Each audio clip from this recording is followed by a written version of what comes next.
Hey, I'm Eric. I'm listening to 100 albums in 100 days. For all the details on what I'm doing and why, check out the video pinned in my profile.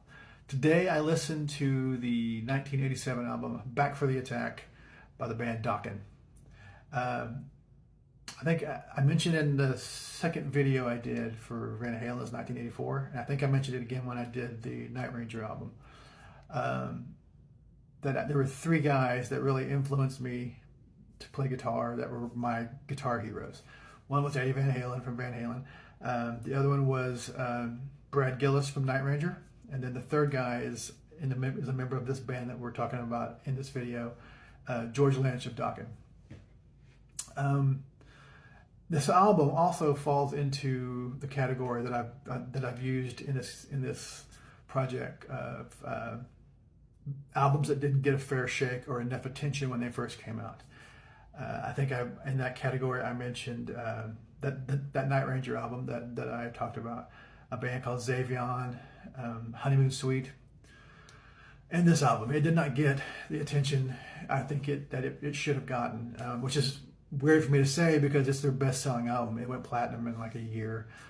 And it started out with gangbusters. They got to record a song as the theme song for the movie Nightmare on Elm Street 3.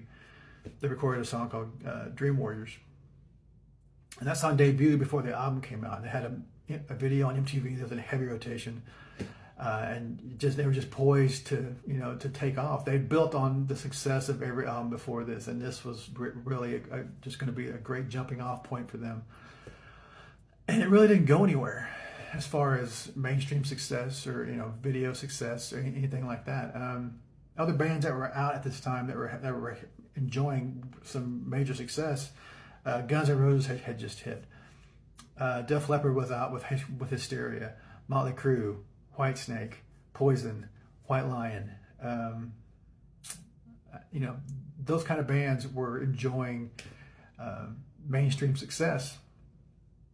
And for whatever reason, Dokken just didn't hit for them. They were a little older. The members of the band were a little older than what you were seeing elsewhere in the genre and on the Sunset Strip. And they weren't the pretty boy type like some of the bands were, like say for instance, Poison and White Lion, and even the guys in Def Leppard. But this album is just chock full of good songs and good playing. Like I said, George Lynch is one of my influences, and this is him in peak form. This and then the next album that he recorded with his new band, Lynch Mob. These two albums, he's just in peak form. He does nothing wrong. It is all just tremendous playing.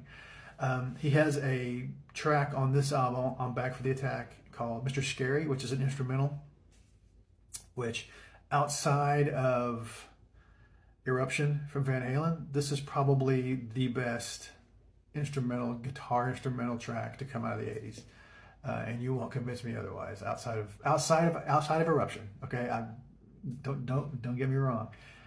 This is the best guitar instrumental to come out of the 80s. Other songs on here are just as good though. They had two other singles to come off of this album and have videos on MTV. Burn Like a Flame and Heaven Sent. Both are great songs.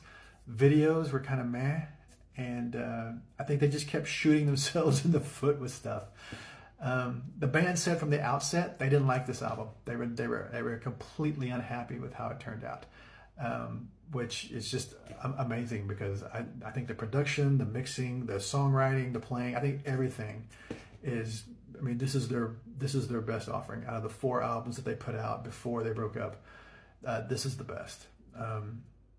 There's a couple other songs that are just tremendous. The opening track, "Kiss of Death," is just a blistering song. It's you've heard me say, if you've watched any of my videos, that I love an album that opens up with just a strong song, and that's what that one was. "Sleepless Night" ends the album. And it's just that they should have been bigger than they were. But I saw them like the next summer after this came out. I saw them on the Monsters of Rock tour with Van Halen and Scorpions and Metallica and Kingdom Come. and you could just tell they were done. They were phoning it. They phoned in that performance. You could just tell they just did not want to be doing that together anymore, and which was kind of sad because that would have been a great venue for them to really shine. But yeah, it just didn't. They were, there was a lot of internal strife with the band from the beginning of the band. Don Dokken, who's the lead singer and the guy that put the band together, he said from the beginning he didn't want George in the band. So, to last as long as they did with that kind of strife going on was amazing. And they put out, the other 3 albums that they put out were really good, and even with all that strife in the band. But this is by far their best, and it's just a shame that they were big within the subculture, within the metal subculture. They just didn't have any mainstream success, which is a shame because they for as hard as they worked over those albums, and especially this one, and as good as this album is, they deserve to have a little bit more attention than what they got, and it just didn't happen for them. Certainly not the only band that's happened for. There are plenty of bands that just did not get the attention that they really should have gotten. So anyway, this one goes in my category of just did not, was overlooked when it first hit. Just did not happen for the first time around. So if you've never heard Dokken, this is the only album to listen to.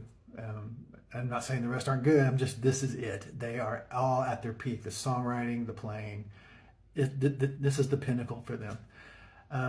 If you're a metal fan from the 80s or a fan of 80s metal, let me know what you think about not only my opinion about the album, but if you've heard the album, let me know what you think about it.